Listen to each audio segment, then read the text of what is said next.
There is a despicable narrative coming from American conservative media that Ukraine, and in particular President Zelensky, is trying to push, trick, manipulate the West into World War III using the incident that had happened in Poland a couple of days ago. So let's talk about that. First, let's talk about the facts and what we know so far. And secondly, we're going to talk about this narrative and why it's BS. So what we know is a couple of days ago, a missile had hit Polish territory about 5 kilometers to Polish territory, had killed 2 Polish farmers and destroyed a tractor. Of course, right away, Russia had said this wasn't us, this was Ukraine. Ukraine had come out and said this was not Ukraine and blamed Russia for it. Most likely, it's going to turn out that this was a Ukrainian missile. The facts all point to a Ukrainian S-300 series missile. So here's the context. Here's what happened. So S-300 is an old Soviet anti-air defense missile, which had failed to self-destruct after missing the strike missile from Russian territory and had fell on Polish ground. So the context is that after the first day of the G20 summit on Bali, after Foreign Minister of Russian Federation Lavrov had left without having achieved anything that Russia wanted to, in terms of changing the narrative of Russia seeking peace and negotiation.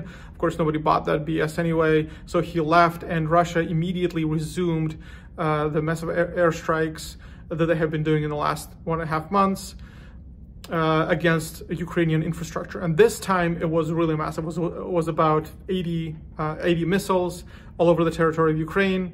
And the missiles that were targeting Western Ukraine, that's where the incidents most likely had happened. So the anti-air missiles work in a way that if it tries to intercept the incoming missile, if it misses it, it should self-destruct and just fall to the ground. But in this case, because this is an old system, most likely from the Soviet Union, it had failed to self-destruct. It fell on Polish ground.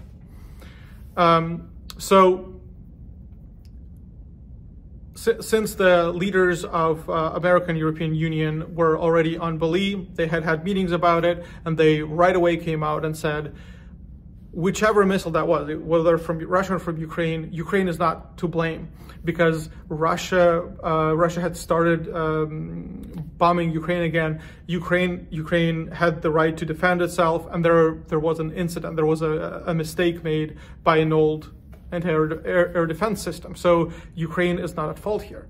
So, which is all the more frustrating because President Zelensky, and we have to admit this, he made a big gaffe, big mistake, big PR mistake. Not only he shouldn't have said that it wasn't a Ukrainian missile right away before he knew any facts. He shouldn't have used this opportunity to say, look at how at how Russia is being aggressive against a EU state now. So that was a mistake. That's albeit a rare communication mistake that he made, but that was a bad look, and I hope he comes out and apologizes. He already softened his rhetoric about it. He's not saying this wasn't us anymore. He's saying we want to be fair and see what the investigation turns up, and he wants Ukrainians to be a part of the investigation as well. He's open to interpretations, but I'm giving you like a 90% that this was a Ukrainian missile which had failed to self-destruct upon missing the incoming Russian missile. But, so that's what we know. It was a mistake. Nobody's blaming Ukraine. President Zelensky had made a communication, a PR mistake, saying pretty dumb stuff. At the same time, it's like a narrative turned on everywhere. Ron Paul, Daily Wire, conservative media started pushing this narrative that Zelensky is a psychopath, that is the worst comment I've seen so far, that he's trying to push the world into World War III, that he's enriching himself on American aid, we should be looking out for our own, and stuff like that. So first of all, let's talk about whether the claim that Zelensky is trying to push the world into World War III has any merit using this incident.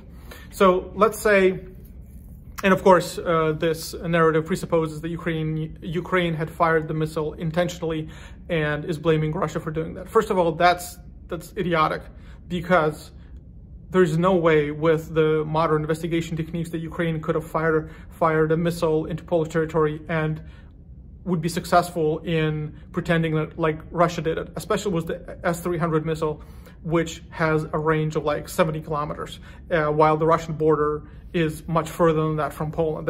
There is no way S-300 could have been launched from Russia and hit Poland. Ukraine knows that, and staging something like this would have not made any sense.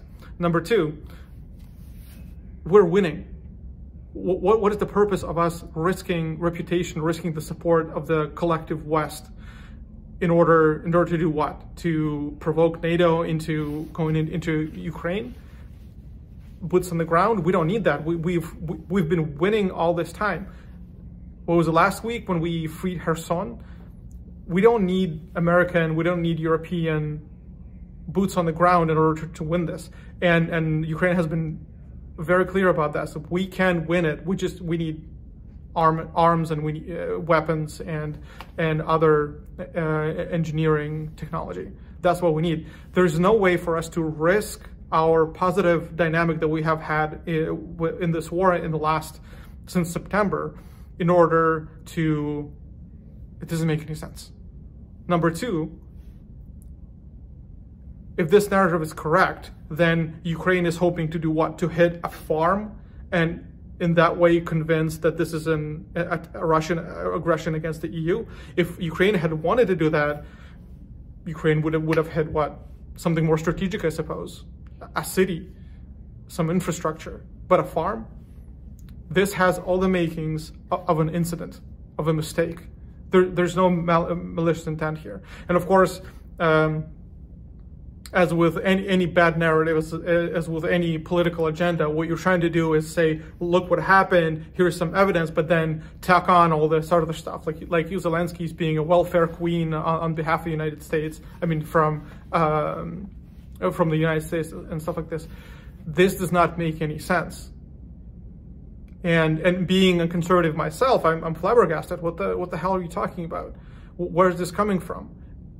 The conservative media is now being a mouthpiece for Russian propaganda, because these words are straight from Russian propaganda, because they're trying to make themselves a peace-loving nation who was forced by NATO to invade Ukraine, but now are trying to sit at the negotiation table and work it out, and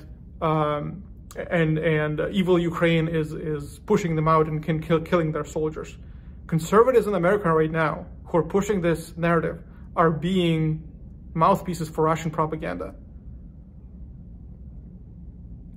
This is dangerous rhetoric. I have no say in whether America should continue